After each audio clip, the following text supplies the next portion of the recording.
Hi, Marilyn, Valerie, Heather, coaches, extended family, and friends, and colleagues, and former students.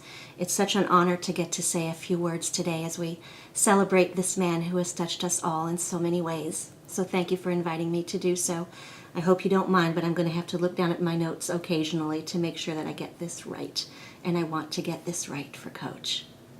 I represent the non-athletes in his life. There are a few of those. There are actually a lot of those. Valerie and I were very good at holding down the bench or the radiator in the student lounge during classes when Coach was supposed to be teaching us phys ed.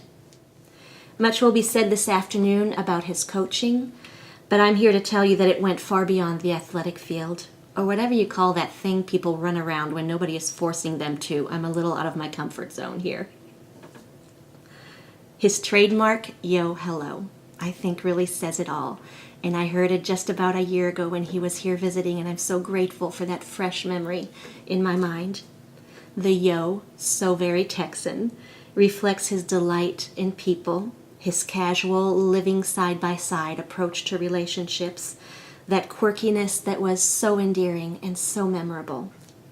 And that hello that I can still hear, the open door, open heart availability that drew so many to him, not just the athletes and not just the happy MKs.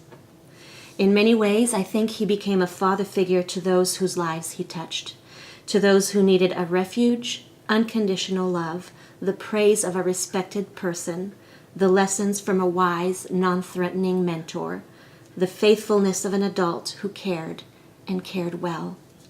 He showed it all so beautifully, so sincerely, and so simply. And Marilyn, I want you to know that your name was almost always uttered in conjunction with his. It was Coach and Marilyn, Ken and Marilyn.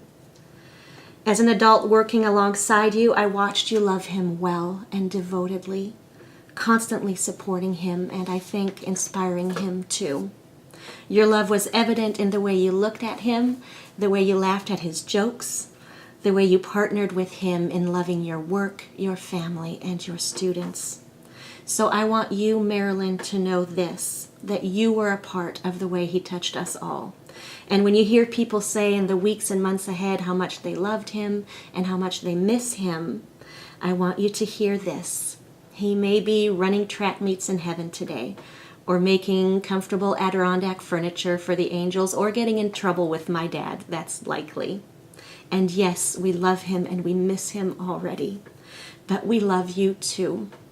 You were an integral part of Coach to all of us. Countless students found in your home and in your hearts a haven where they were allowed to be fragile, vulnerable, and wholly themselves. And his departure does not lessen our devotion to you. You need it, you name it, and we'll be there for you. That's a pledge. And if there's a window open into this event in heaven today, I want Coach to know that his influence on earth is not ended. It lives on in teachers who care well for their students because they saw him modeling it for them. It lives on in adults who repeat to others the coachisms that got them through. It lives on in believers who, at an age when they were doubting, saw a real, joy-giving God in Coach's life. It lives on in men who are better husbands because they witnessed his love for you, Marilyn. It lives on in people who are better parents because they learned from the way he parented his daughters and countless others. It lives on in cancer survivors like me, to whom he taught courage and faith as he waged his battle against the disease.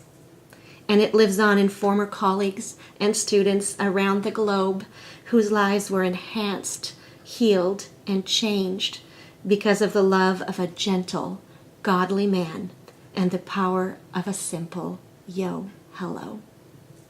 We are all much richer for his investment in us, and I thank you, Marilyn, Heather, and Valerie, for sharing him so generously with us. May God bless you as you move forward without him and remind you of how he still lives in all of us.